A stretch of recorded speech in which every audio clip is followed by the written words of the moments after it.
बिस्मिल्लाहिर्रहमानिर्रहीम। अस्सलाम वालेकुम व्यूअर्स, इस वक्त आप मेरा ऑफिशियल यूट्यूब चैनल ए स्पीक्स देख रहे हैं। पाकिस्तान की आज़ादी के बाद हमेशा ये ब्लेम लगाया जाता है कि बलूचिस्तान के अंदर रा की इन्वॉल्वमेंट बहुत ज़्यादा है और पाकिस्तान के अंदर जो दहशतगर्दी को फ़रोग दिया जा रहा है उसमें भारत का बहुत बड़ा हाथ है, क्योंकि बलूचिस्तान एक वाहिद सूबा है जहां से अफगानिस्तान का बॉर्डर भी लगता है और ईरान का बॉर्डर भी लगता है। दीगर जो हमारे सूबे हैं उनमें इसी तरह का कोई निज़ाम नहीं है। तो क्या जो बलूचिस्तान के अंदर जो दहशतगर्दी को फरोग दिया जा रहा है और दिन ब दिन वहां पर दहशतगर्दी में इजाफा किया जा रहा है, तो इसके पीछे रा की इन्वॉल्वमेंट है या नहीं, इस पर आज हमारे साथ बात करने के लिए मौजूद हैं सीनियर तर्जमाकार फैसल राजा साहब। राजा साहब, आपका बहुत शुक्रिया, आपने मेरे यूट्यूब चैनल के वक्त निकाला। बहुत शुक्रिया, ऑनर्ड आरिफ।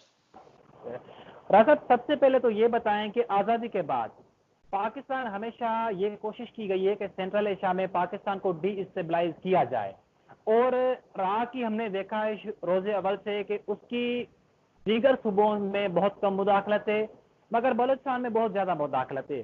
तो क्या इन खबरों में कितनी सदाकत है?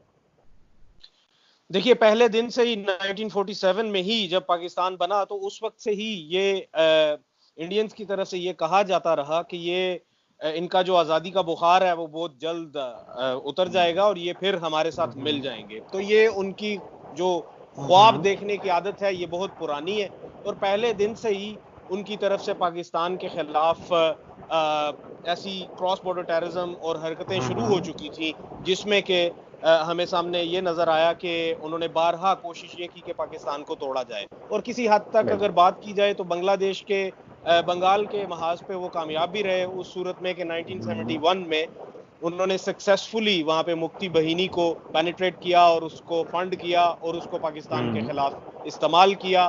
खैर, पाकिस्तान के भी कुछ पॉलिटिकल सिचुएशंस ऐसी चल रही थी जिसके नतीजे में कि शायद आगे चलना इकट्ठे बेहतर नहीं था पाकिस्तान के लिए और बंगाल के लिए, तो बांग्लादेश बन गया। खैर, वो हमारे मुसलमान भाई हैं, अल्लाह उनको तरक्की दे।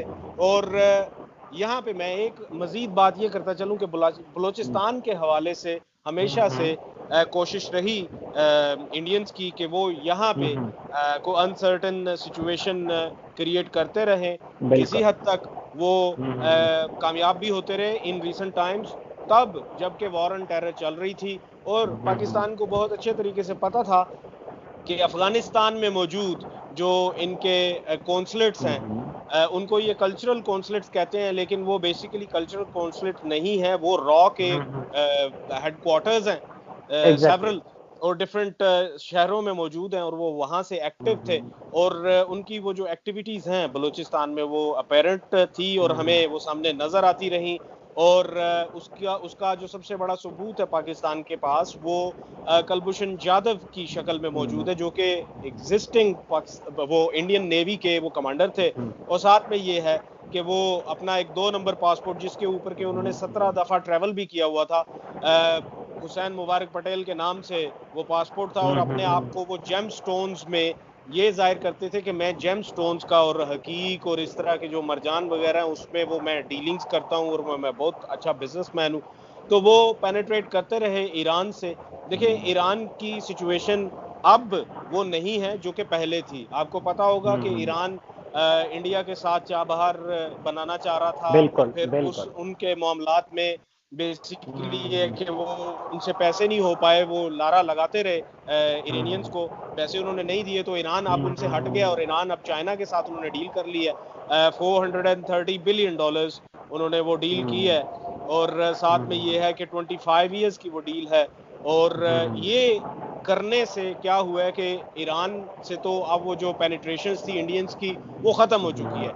लेकिन आई बात अफगानिस्तान की, तो अफगानिस्तान में जो अफगान पीस प्रोसेस चल रहा है उसके बाद हम देखेंगे कि क्या चलता है क्या नहीं। एग्जिस्टिंगली ये है कि रॉ इन्वेस्ट कर रहा है, री इन्वेस्ट कर रहा है शुड से ऑन आइसिस के जो दाइश खुरासान है उसके ऊपर कर रहे हैं नंगरहार प्रोविंस में। और साथ में ये है कि पक्तिका में एक रिसेंटली आपको पता है कि लास्ट वीक जो दोबारा से पैक्ट हुआ है बिटवीन 3 जो बैंड आउटफिट्स हैं पाकिस्तान में, टेररिस्ट ऑर्गेनाइजेशंस हैं, उन्होंने टीटीपी को री इग्नाइट किया है ताकि पाकिस्तान के खिलाफ उनको इस्तेमाल किए जा सकते, और तकरीबन लगभग 200 से 300 लोग मिलके वहां पे नारेबाजी भी कर रहे थे पाकिस्तान के खिलाफ, और साथ में ये है कि छोटी हल्की फुल्की लाइट एमओ से फायरिंग भी हो रही थी। तो ये इंडिया के नए डॉलर्स वहां पे जो पहुंचे हैं, ये इंडिया का जो क्रॉस बॉर्डर टेरर एम्बिशंस हैं वो अपनी आखिरी सांसें ले रहे हैं। तो देखते हैं आगे वो क्या करते हैं, और चाइना और पाकिस्तान एक रेडी और है। बात है राय साहब, एक और बात है कि आपने बिल्कुल दुरुस्त कहा कि अफगानिस्तान के अंदर जो इनके काउंसलेट है वहां पर इन्होंने दहशतगर्दी को, वहां पर ये भी एक दहशतगर्दी का अड्डा है। जो इंडिया के अफगानिस्तान के अंदर काउंसलेट्स हैं, हमने वहां पर उनके स्लीपर सेल्स भी मौजूद हैं, वहां पर वो लोगों की ट्रेनिंग भी करते हैं। मगर अफगानिस्तान हमारा पड़ोसी मुल्क है। कसूर तो देखें, कसूर मेरे ख्याल में इस बात का कसूर तो हमारा है कि जो हमारी सिक्योरिटी एजेंसीज हैं जो वहां पर चमन बॉर्डर पर तैनात हैं, वहां से लेके बारात तक हैं, तो फिर वो लोग इंटर कैसे होते हैं बलोचिस्तान के अंदर? बहुत अच्छा आपका क्वेश्चन है, और मेरे ख्याल में आपको थोड़ा सा अगर आप इस बारे में सोच लें कि वो कहां से होते हैं, तो आपको बहुत अच्छे तरीके से समझ आ जाएगी कि वो कहां से होते हैं। बॉर्डर जो होता है वो कोई शहर का दरवाजे जितना बॉर्डर नहीं होता, बॉर्डर बहुत बड़ा होता है, वो बहुत बड़ा होता है। और जो ड्यूरेंट लाइन और पाकिस्तान का जो बॉर्डर ईरान के साथ है, इट्स अ ह्यूज बॉर्डर। उस सारी पे अगर आप कहें कि हर एक जगह पे आप आर्मी के पर्सनल को खड़ा कर दें, it is not possible for Pakistan. और जो पाकिस्तान की जो एग्जिस्टिंग कैपेसिटी है, यू ऑलरेडी नो कि पाकिस्तान की आर्मी बिजी है ऑन ईस्टर्न फ्रंट, एलओसी पे बिजी है, और साथ में ये है कि पाकिस्तान का जो बॉर्डर विद इंडिया है वो भी एक लाइव बॉर्डर है, वो कोई सोस्ट बॉर्डर नहीं है, या फिर कोई वो चाइना के बॉर्डर वाली सिचुएशन नहीं है हमारे पास कि हम लोग हमारे दोस्ताना उनके साथ ताल्लुकात हैं। इसीलिए वो बाड़ लगाई जा रही है, वही बाड़ जिसके बारे में के जो स्मगलर्स हैं वहां पे, जो कि अफगानिस्तान से माल को पाकिस्तान में एंटर करते हैं और पाकिस्तान की इकोनॉमी को तबाह करते हैं, वो स्मगलर्स जो कि ड्रग्स को वहां से एंटर करवाते हैं, वो लोग अब आजकल जो पीटीएम वाले भी अगर वो नारे लगा रहे हैं पाक फौज के बारे में, और वो अगर इस बाड़ लगाने के खिलाफ हैं, तो वही वजूहात हैं। क्योंकि जो इंटरनेशनल कह लें कि जो इंटरनेशनल इंटेलिजेंस एजेंसीज हैं जो कि इस खित्ते में काम कर रही हैं, वो ना सिर्फ के पाकिस्तान को डिस्टेबलाइज करना चाहती हैं, वो साथ ही साथ सीपेक के भी खिलाफ हैं। उसकी सबसे बड़ी वजह यह है कि आपको नहीं भूलना चाहिए कि इस वक्त एग्जिस्टिंगली चाइना की और अमेरिका की आपस में ट्रेड वॉर चल रही है, और सीपैक उसमें एक अहम किरदार अदा करती है। और उस सीपैक को सबोताज करने का मकसद ये है कि चाइना की इकोनॉमी की जो पेस है उसको रिड्यूस किया जा सके, ताकि अमेरिका चाइना को कोई थ्रेट ना समझे। इसी वजह से काबुल में बैठा हुआ अमेरिका इंडिया को बहुत ज्यादा पेनिट्रेशन देता है। इसी वजह से काबुल में बैठी हुई CIA असिस्ट करती है रॉ को। इसीलिए काबुल में बैठे हुए जो गवर्नमेंट है, जो सेटअप है, वो आपको नहीं भूलना चाहिए कि ये जो जितने भी गनीज और अमरल्ला सालेज और अब्दुल्लाज हैं, ये सारे के सारे कौन लेके आया था? आपको नहीं भूलना चाहिए कि ये वो लोग हैं कि जब तालिबान की हुकूमत के खिलाफ बमबारी की गई थी 9/11 के बाद, नवंबर में जो बमबारी शुरू की गई थी, उसके बाद ये दिसंबर में ये वो लोग हैं जो कि अमेरिकन C-130 पे बगराम एयरबेस पे उतरे थे। ये कोई वहीं पे मौजूद नहीं थे, इनको अमेरिका अपने साथ लेके आया था और इनको हुकूमतों में बिठा लिया था। और ये उनको बिठाने का उनका मकसद ये था कि they wanted to run the show, और वो रन कर रहे हैं। फिर उन्होंने NDS को दोबारा से रीइग्नाइट किया, नेशनल डायरेक्टोरेट ऑफ सिक्योरिटी। एक और बात है ना यहाँ पर नहीं, आप नहीं, जो आपका स्थान से बिल्कुल अपनी जगह पर मजबूत है। मेरा आपसे सवाल ये है कि क्या कभी आपका बलूचिस्तान जाना हुआ है? बिल्कुल मेरा जाना हुआ है, मैं डेरा बुट्टी गया हूं। अच्छा, मैं लास्ट ईयर बलूचिस्तान गया था। मैं आपके साथ अपना एक्सपीरियंस शेयर करता हूँ कि मैं चागी तक गया था। लखपास से हम जैसे नीचे होते थे, मैं चागी तक गया था। हमारी जो FC है, जो सिक्योरिटी एजेंसीज हैं, मैं अपने जो हमारे इदारे हैं, मैं उनके खिलाफ कतई नहीं हूँ।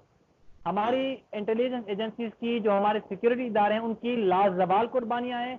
और अगर आज पाकिस्तान इस जगह पर है कि पाकिस्तान में कोई दहशतगर्दी के खात्मे के लिए दिन रात एक करके उसको खत्म करने की कोशिश की जा रही है। मगर जब मैं बलूचिस्तान गया था तो वहां पर मैंने अपनी आंखों से देखा था कि चरस का कारोबार, ड्रग्स का कारोबार खुले आम हो रहा था। और हमारे जो सिक्योरिटी इदारे, जो हमारी एफसी खड़ी थी, मेरी आंखों के सामने उनसे पैसे ले रहे थे ट्रक वालों से, और फिर उनको कह रहे थे कि ठीक है आप चले जाएं। हर चेक पोस्ट पर यही सूरत हाल थी और उनको पैसे दिए जा रहे थे। तो क्या हमारे सिक्योरिटी इदारे जो हम वहां पर एफसी के जो जवान तैनात है, क्या उनका कसूर नहीं है इसमें?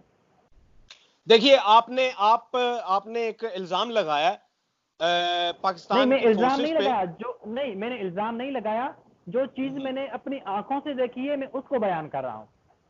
सर, मैं ये इल्जाम होता है ना, ये इल्जाम होता है। आपने इल्जाम दिया है ना, वो मुल्जिम है।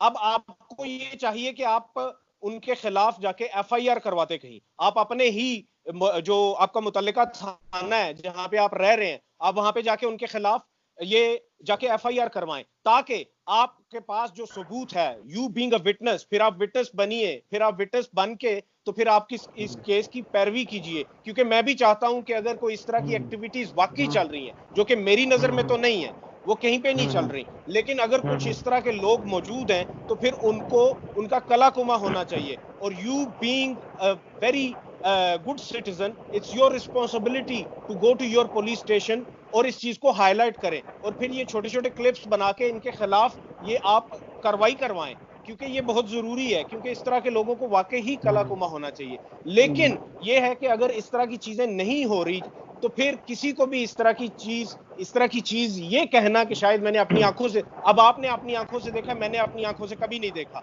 मैंने अपनी आंखों से वहां पे मौजूद ना सिर्फ ये कि पाकिस्तान आर्मी के और पाकिस्तान की जो दूसरी एजेंसी वहां पे काम कर रही हैं, उनको अपनी लाशें उठाते हुए देखा है, ये वॉर ऑन टेरर लड़ते हुए, टेररिज्म के खिलाफ लड़ते हुए। और इसके साथ साथ मैंने वहां पे जो जो वहां पे अमन फोर्स है, उनको लोगों की लाशें उठाते हुए देखा है। कहां पे, जो कि वहां पे लैंड माइंस जो बिछी हुई हैं, उनके ऊपर कोई बकरियां चराते हुए बेचारा वहां पे मर गया, वो घर नहीं पहुंचा, दूसरे दिन उसकी लाश ढूंढी जाती है और वहां पे उसकी लाश मिल रही होती है। आपको इस तरह की चीजें भी नजर आनी चाहिए थी, लेकिन आपको बिल्कुल बिल्कुल। पता नहीं क्यों सिर्फ और सिर्फ आप इस चीज को हाईलाइट करने की कोशिश कर रहे हैं, जो कि आपने कहीं शायद देखी है या नहीं देखी। आई एक्सेप्ट योर वर्ड कि आपने देखी होगी, लेकिन अगर आपने देखी है तो फिर आपको ये रिपोर्ट करना चाहिए था। अगर मैं आपकी जगह होता तो मैं ये जरूर रिपोर्ट करता। अगर मैं रिपोर्ट ना करता तो मैं कहीं पे मेंशन भी ना करता। चले सर, ये मेरी गलती है कि मैंने रिपोर्ट नहीं किया। चले, ये तो हम बिल्कुल करना चाहिए, रिपोर्ट करना चाहिए। और बिल्कुल अगर आपको बिल्कुल। रिपोर्ट करने हाँ। में प्रॉब्लम है तो मैं आपको इस सिलसिले में मैं आपकी मदद कर सकता हूं। मैं आपके साथ खड़ा हूंगा, जाके आप रिपोर्ट करें। साहब नहीं, चल, ये तो एक अलग मौजू है। अगर हम इस मौजू पर गुफ्तगू करेंगे तो शायद हम अपने जो हमारे टॉपिक है उससे हट जाएं। मगर जो बलूचिस्तान के अंदर ये जो हालात चल रहे हैं, इसको राह की जो इन्वॉल्वमेंट है, वहाँ का एक सेपरेटिस्ट मूवमेंट है जुमा खान, और एक और जो है वहाँ पर ऐसी काफी सेपरेटिस्ट जो मूवमेंट है वो वहाँ पर चल रही है।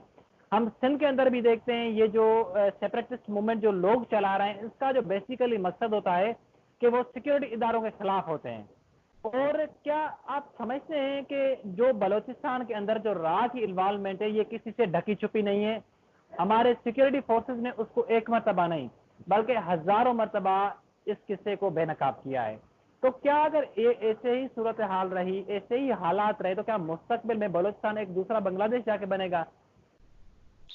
जो ये लोग समझते हैं कि शायद, और ये इस बारे में क्वेश्चन मार्क भी उठाते हैं, तो उनके मुंह में खाक। और दूसरी बात यह है कि अगर आपने सबसे पहले नाम लिया जुमा खान, अगर तो आप जुमा खान मरी का नाम ले रहे हैं तो आप अपना नाम वापस लीजिए, क्योंकि ये जुमा खान मरी वही हैं जिन्होंने के 2018 में, मार्च 2018 में 23rd of March he was in Moscow, और वहां पे क्रेमलिन में उन्होंने एग्जैक्टली पाकिस्तान का परचम लहराया। ठीक है, पहली बात तो ये होगी। एग्जैक्टली।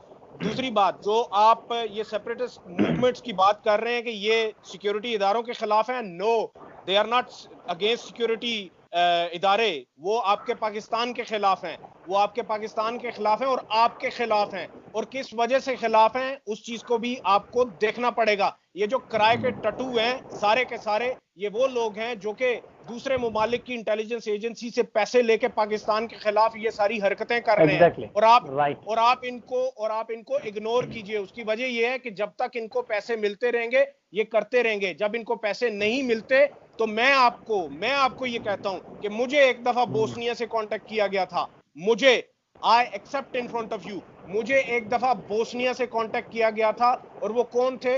वो इसी तरह के एक बलोच सेपरेटिस्ट थे, उनके ये लीडर थे। उन्होंने बोस्निया से मुझे कांटेक्ट किया क्योंकि उनको पैसे नहीं मिल रहे थे। जब इनको पैसे नहीं मिलते ना तो ये हमारे जैसे लोगों को कांटेक्ट करते हैं कि हमारा किसी से राब्ता करवाएं और हमारी सुलह करवाएं और हमें सीपैक का हिस्सा बना लें। ये इस तरह के बेगैरत लोग हैं जिनको आप इस तरह की बात कर रहे हैं कि ये सेपरेटिस्ट, ये अपने लोगों को भी बेवकूफ बनाते हैं, ये डॉलर के लिए काम करते हैं। भाई साहब, आपकी बात बिल्कुल दुरुस्त है कि वो चंद पैसे हैं उनकी खातिर ये किसी भी हद तक ये लोग गिर सकते हैं और अपनी जो हमारी प्यारी धरती है उसका सौदा कर सकते हैं।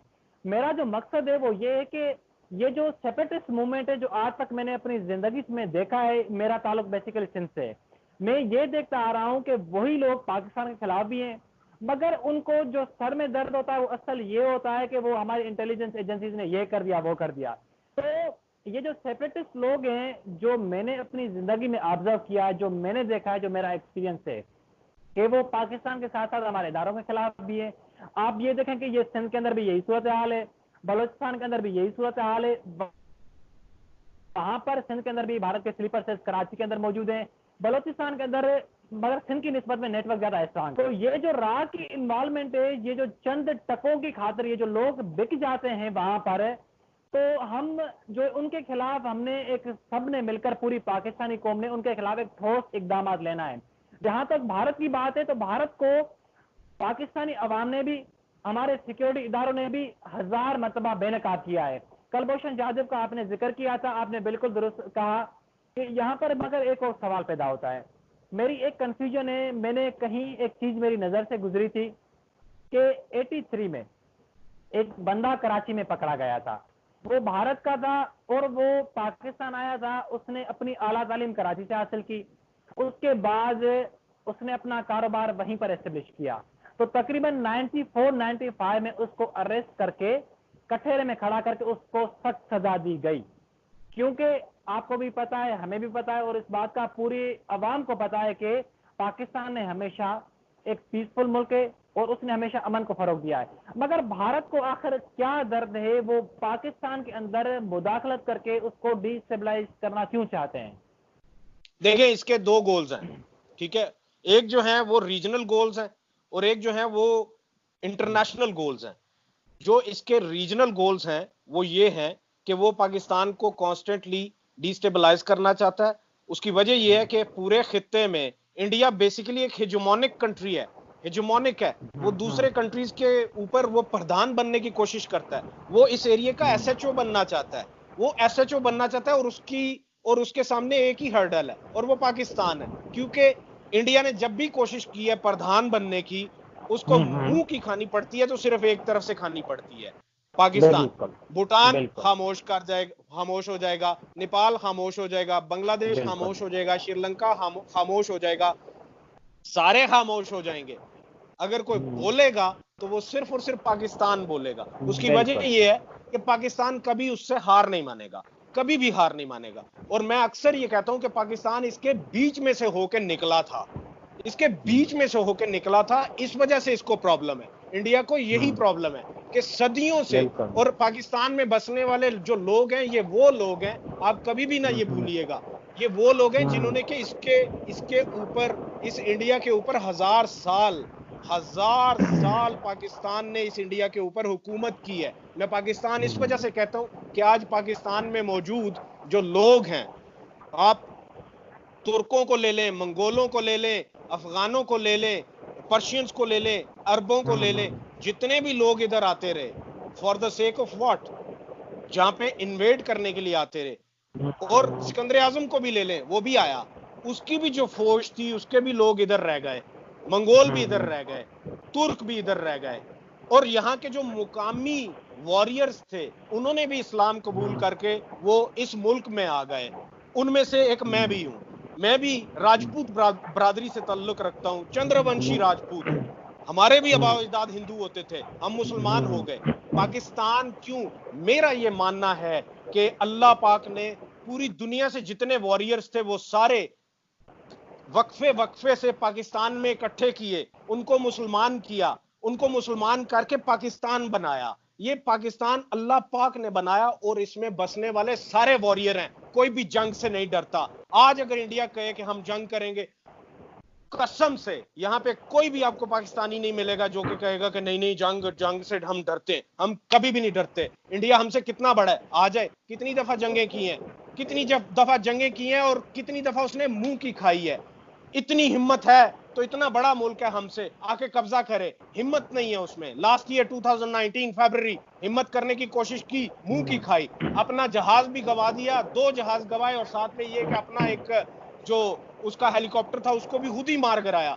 उसके जो 6 जहाज थे फिजा में वो लॉक्ड थे, उसने व्हाइट फ्लैग फेंक दिया। व्हाइट फ्लैग फेंकना इसको कहते हैं कि मैं हार मानता हूं, मैं हार मानता हूं, हमारे जो जहाज लॉक किए हुए हैं उनको अनलॉक करें, हम वापस बेस पे जाना चाहते हैं, आज हम नहीं उड़ेंगे।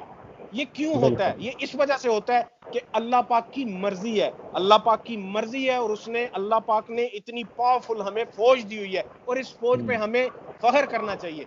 एक यहाँ पे मैं छोटी सी एग्जांपल दे दूं। जी जी। आपको पता है कि एक CIA के एक ऑफिसर थे, उनका एक एक्स ऑफिसर थे, फॉर्मर ऑफिसर थे, उनका एक इंटरव्यू चल रहा था, और जब उनसे ये पूछा गया कि जो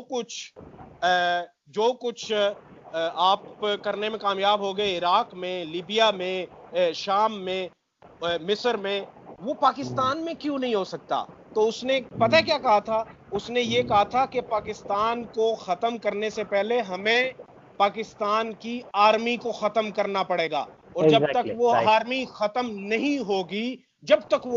नहीं होगी, पाकिस्तान रहेगा। और यहां पे मैं ये बात बता दूं कि मैं एक मुसलमान हूं, आप भी एक मुसलमान हैं। मेरा मानना है कि जब हजरत इमाम मेहदी का नुजूल होगा तो ईस्ट से जो खुरासान की पहाड़ियां है ना, उनके परे से जो नबी पाक सल्लल्लाहु अलैहि वसल्लम को जो ठंडी हवा आती थी ना ईमान की, वो इधर से ही आती थी, वो हमारी तरफ से जाती थी। वो इस वजह से जाती थी क्योंकि नबी पाक सल्लल्लाहु अलैहि वसल्लम को पता था कि एक वक्त आएगा कि जब हजरत इमाम मेहदी अपने हक का अल्म बुलंद करेंगे तो ईस्ट से एक फौज आएगी उनकी मदद करने के लिए। और मेरा यह मानना है कि यह पाक फौज ही होगी जो कि कुफर के खिलाफ, जो कि दज्जाल के खिलाफ, हजरत मोहम्मद मुस्तफ़ा सल्लल्लाहु अलैहि वसल्लम की लड़ी में से आने वाले हजरत इमाम मेहदी के साथ खड़े होकर वो कुफर का मुकाबला करेंगे। तो हमें फख्र है पाकिस्तान की आर्मी पे, और हमें फख्र है पाकिस्तानी होने पे। दादा, आपके साथ साथ मुझे भी पाकिस्तान आर्मी पे, सिक्योरिटी इदारों पे, जितनी भी हमारी इंटेलिजेंस एजेंसियां, उस पर हमें भी फख्र है। अच्छा, अगर इजाजत है आपकी, आपने बिल्कुल दुरुस्त कहा कि जो भारत का ख्वाब है पाकिस्तान को डिस्टेबलाइज करना, वो उसका ख्वाब हमेशा महज ख्वाब का ख्वाब ही रह जाएगा, वो उसका कभी पूरा नहीं होगा। क्योंकि जब तक हमारे इंटेलिजेंस एजेंसीज और जो पाक अफवाज के मजबूत इरादे और जो इस तरह नौजवान हमारा तहफ़्फ़ुज़ करने के लिए खड़े हैं, मुझे ये मेरा अकीदा है, ये मेरा ईमान है कि पाकिस्तान का भारत कुछ भी नहीं बिगाड़ सकता। अगर राजा साहब, अगर इस प्रोग्राम में अगर इजाजत हो तो एक मैं आपसे सियासी सवाल कर लूं आखिर में। जी जी बिल्कुल। अच्छा, ये जो सिंध के अंदर ये जो सियासी सूरत हाल है, पीपल्स पार्टी की जो कारकर्दगी है वो किसी से ढकी छुपी नहीं है आपके सामने। मेरा इस मरतबा सखर जाना हुआ था, सखर में मैंने एक चीज महसूस की। मेयर सखर हैं असलान शेख। अब जो मेयर को फंड्स मिलते हैं तो उन्होंने क्या करते हैं कि वो अवामी बहबूद की खर्च करने के बजाय मुख्तलिफ सखर के पॉइंट्स पर जाकर उन्होंने एक चौराहों पर जाके एक मोनूमेंट वहां पर बनाए। मोनूमेंट बनाने के बाद अब उसकी जो फैमिली है उसका कोई ऐसा कोई सियासी इतना मतलब कि कोई सियासी पहचान नहीं है। मगर एक और बात है यहाँ पर कि आप ये देखें कि अब सेनेटर इस्लामुद्दीन शेख का आपने नाम सुना होगा, उनकी भी इतनी पहचान नहीं है, आसिफ जरदारी के दोस्त हैं। उसके साथ साथ आपने कभी उनकी बीवी का नाम नहीं सुना होगा, और आपने मेयर सखर असलान शेख की उनकी बीवी का कभी आपने नाम नहीं सुना होगा, ना ही आपने उनकी वालदा का नाम सुना होगा। अब सक्खर के अंदर मुख्तलिफ चौराहों पर अगर मोनूमेंट बना के उनका नाम दिया जाता है तो ये पैसा जो है खर्च तो आवाम की बहबूदी, आवाम की फलाह के लिए किया जा रहा है, मगर उनको अपनी जाती एजेंडा की बुनियाद पर उसको उस तरह लगाना, इस्तेमाल करना और अपने फैमिली के नामों से जो है एक मंसूब करना, इस नजरिए को और पीपल्स पार्टी के नजरिए को आखिर में जो है आप इसके बारे में क्या कहेंगे? देखिए, पहली बात तो ये कि मैं पहले आज से तकरीबन 2 साल पहले टीवी पे या जहां पे भी मुझे मौका मिलता मैं पॉलिटिकल टॉक करता था, लेकिन फिर मुझे ये एहसास हुआ कि जो कुछ भी है, जितनी भी पॉलिटिकल पार्टीज है, जितने भी हमारे लोग हैं, पॉलिटिशियंस हैं, जो कुछ भी है, वो सब हमारे अपने हैं। तो मैं किसी के खिलाफ बात नहीं करना चाहता, मैं किसी के खिलाफ, मैं ना पीपल्स पार्टी के खिलाफ बात करना चाहता हूं, ना मैं पीटीआई के खिलाफ, ना मैं पीएमएलएन के खिलाफ। ये सारे हमारे अपने हैं, ये सब हमारे अपने, ये सारे पाकिस्तानी हैं। सब में प्रॉब्लम्स हैं, सब में प्रॉब्लम्स हैं। हाँ, इस वक्त एग्जिस्टिंगली पीपल्स पार्टी में प्रॉब्लम्स कुछ ज्यादा हैं। उसकी वजह यह है कि उनके यहाँ जो एडमिनिस्ट्रेटिव जो क्वालिटीज हैं वो उस तरीके की नहीं है। उनको चाहिए कि वो साल साल से उनके पास हुकूमत आ रही है उस सूबे में, सिंध में काम होना चाहिए, सिंध में काम नहीं हो रहा और ये जरूर होना चाहिए। और मैं यहाँ पे एक और चीज कहता चलूं कि मेरा जो, देखिए, पीपल्स पार्टी बहुत अच्छी पार्टी होगी, लेकिन इसकी लीडरशिप के साथ बहुत बड़ी प्रॉब्लम है। वो लीडरशिप के साथ प्रॉब्लम इसलिए है कि ये एक जमहूरी पार्टी नहीं है। ये जमहूरी पार्टी उस वक्त जमहूरी पार्टी होगी कि जब इसमें हेरिडिटरी पॉलिटिक्स नहीं होगी। व्हेन आई से हेरिडिटरी पॉलिटिक्स, तो वो ये है कि वो एक टर्म यूज होती है एसटीडी, सेक्सुअली ट्रांसमिटेड डिजीज। वो मेडिकल टर्म एक यूज होती है एसटीडी ना, कि sexually transmitted disease. I always say it's sexually transmitted democracy. तो सेक्सुअली डेमोक्रेसी जो है वो उसको सेक्सुअली ट्रांसमिटेड नहीं होना चाहिए कि बाप के बाद बेटा और बेटे के बाद उसका बेटा और बेटी, और इस तरह नहीं होना चाहिए। लीडरशिप को ग्रास रूट लेवल से ऊपर आना चाहिए।